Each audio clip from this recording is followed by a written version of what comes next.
Oke, selamat siang. Assalamualaikum warahmatullahi wabarakatuh. Pada kesempatan kali ini saya akan melanjutkan perkuliahan kalian yang sebelumnya sudah diberikan oleh Ibu Lia. Oke, eh, mungkin untuk mengawalnya perkenalkan dulu ya, karena ini pertemuan pertama kita, sehingga eh, alangkah baiknya saya memperkenalkan diri dulu. Oke, nama saya Agustiawan. Mungkin kalian sudah bisa melihat nama saya di profil dari mata kuliah ini. Kemudian kalau data lengkap saya ini, linknya silahkan bisa diklik. Di situ ada nomor WhatsApp saya juga. Jadi kalau kalian nanti ada kesulitan, boleh menghubungi saya lewat nomor itu atau boleh melalui asisten Mbak Nai, gitu ya. Jadi silahkan kalian benar-benar semangat untuk mengikuti perkuliahan saya ini. Oke, saya bukan dosen Universitas Muhammadiyah Yogyakarta, saya adalah dosen dari Universitas Muhammadiyah Magelang yang tidak jauh dari Jogja juga sebenarnya.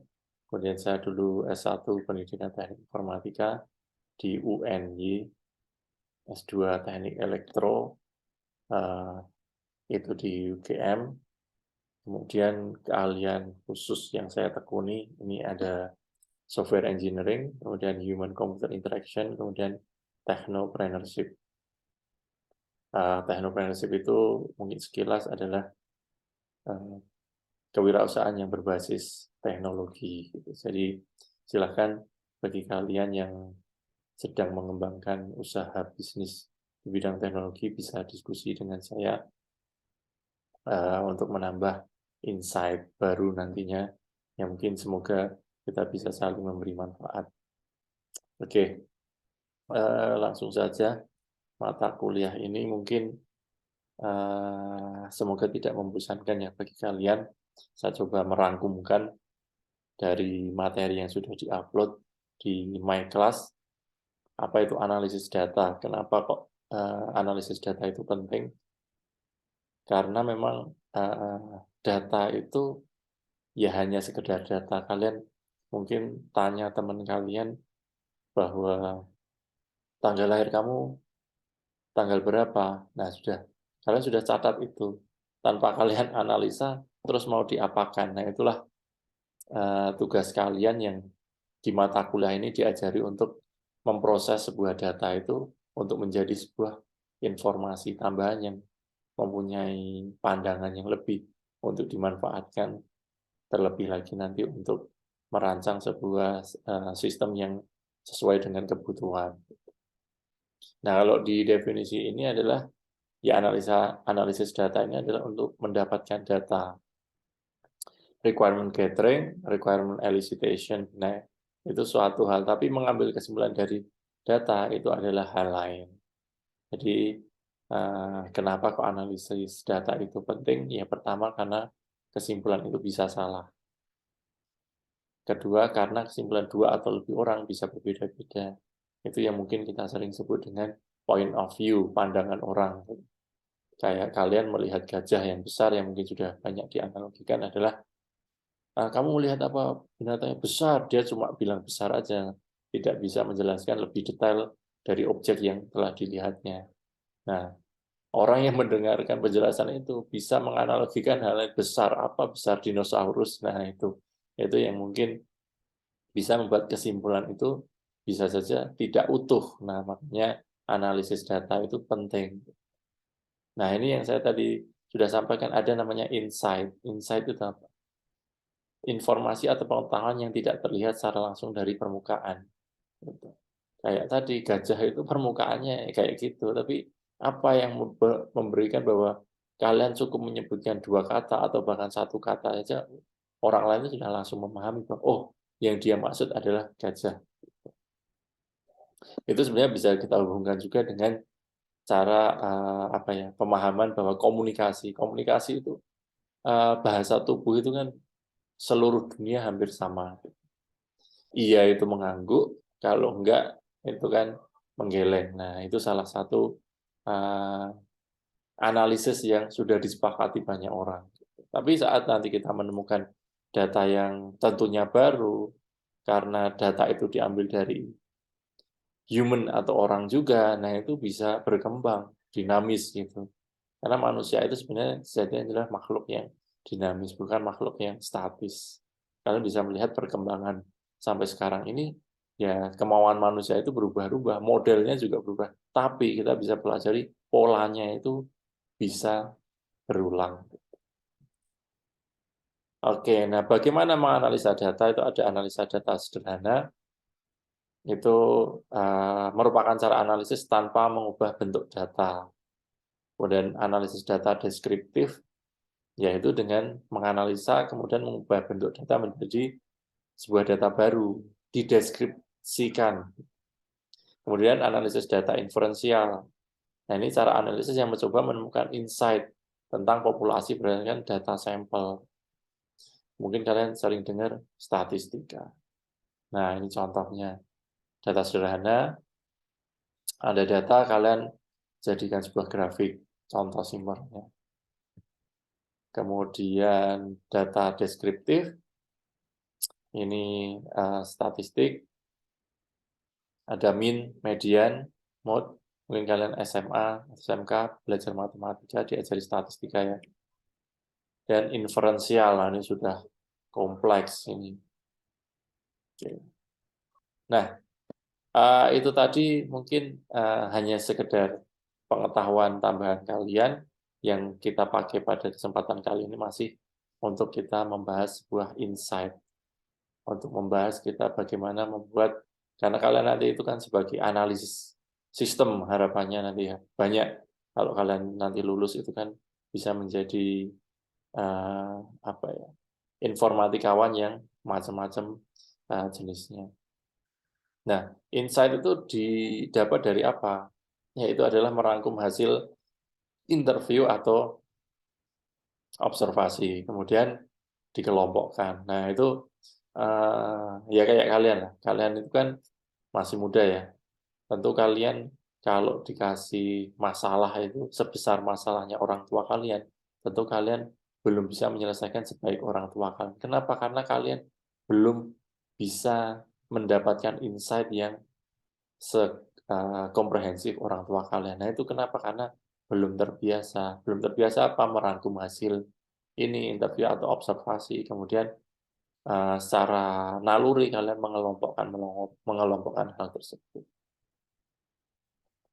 Nah, tahapannya itu apa saja? Nah, ini ada persiapan, kemudian transcribing, clustering, kemudian analisis. Kenapa kok analisa data itu sangat penting? Kita kembali ke sini.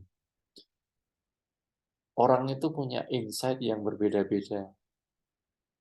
Kenapa orang itu mau berdebat? Karena dia mau mempertahankan insight-nya beliau. Kita mungkin sering melihat perdebatan. Nah, kita bisa mengukur perdebatan itu menggunakan analisis data yang seperti apa, alurnya seperti apa. Gitu. Nah, saat kita melihat alurnya saja tidak logis, ya tentu itu sangat mudah untuk dibantah atau itu lemah. Gitu. Atau kalau di ilmu agama, hadis itu pun juga selalu dianalisa, hadis ini kuat, sahih atau lemah gitu, sehingga itu bisa menjadi acuan saat beribadah. Sama juga dalam nanti kalian merancang sebuah analisis data, kalian menganalisis data itu harus selogis mungkin. Kalian harus menghubung-hubungkan. Nah, nanti dalam praktikum ini kalian akan didampingi untuk bisa merangkum dan mengelompokkan ini dengan data analisis data cluster. Jadi silahkan nanti tahapan praktikum ini yang menjadi sebuah dasar kalian untuk mengolah hasil interview yang kemarin.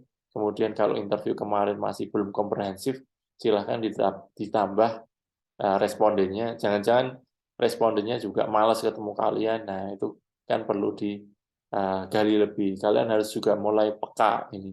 Jangan orang yang sedang sibuk kerja diganggu, dia sedang melakukan sebuah pekerjaan tiba-tiba, "Pak, saya interview, Pak, saya interview."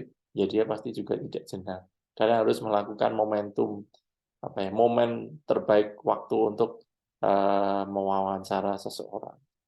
Sehingga saat nanti kalian mengelompokkan, mengclustering, itu kita bisa optimal. Kenapa? Salah satu optimalisasi dalam mengcluster itu adalah, ya data banyak gitu. Banyak itu juga belum tentu bagus, banyak itu yang seperti apa, yang kalian juga punya insight bahwa, "Oh, dia benar-benar menjawab pertanyaan saya," gitu. Oh, kalau kalian merasa jawaban dia itu tidak menjawab, kalian cuma cukup mencatat saja. Jangan-jangan memang itu fakta di lapangan gitu.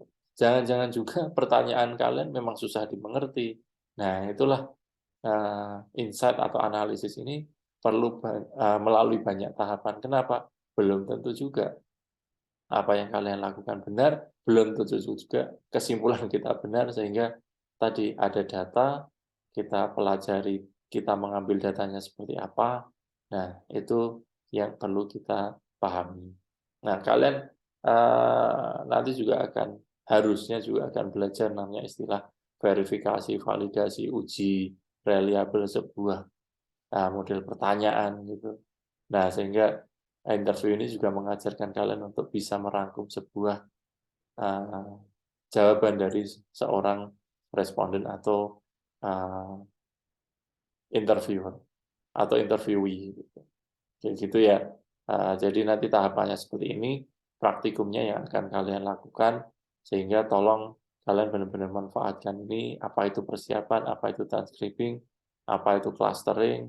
Nah ini, baru analisis itu di paling akhir. Kenapa? Ya kalau ini persiapannya belum dilakukan, ini transcribing dari hasil wawancara belum kalian textingkan, codingkan gitu menjadi sebuah kalimat, ya nggak akan bisa di-cluster.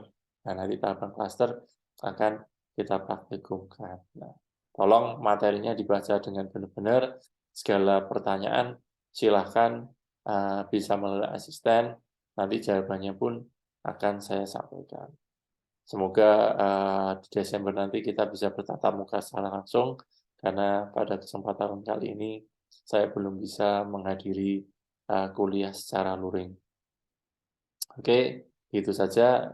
Nanti diskusi lebih lanjut, silahkan kita bisa melalui platform sosial media yang sudah kita punya. Tentu sangat saya harapkan keaktifan kalian agar pemahaman kalian juga bisa tumbuh, dan saya di sini bukan orang yang paling tahu, saya adalah fasilitator saja, sehingga apapun pertanyaan kalian nanti akan saya coba jawab, kalaupun tidak bisa saya jawab, nanti akan saya berikan arahan untuk menjawabnya, dan kita bisa diskusikan bareng pertanyaan itu seperti apa jawabannya. Itu, terima kasih. Semoga ini memberikan manfaat. Sekali lagi, salam kenal. Silahkan panggil saya Pak Agus saja, cukup, tidak masalah. Sampai jumpa di lain kesempatan. Saya Heri, wassalamualaikum warahmatullahi wabarakatuh.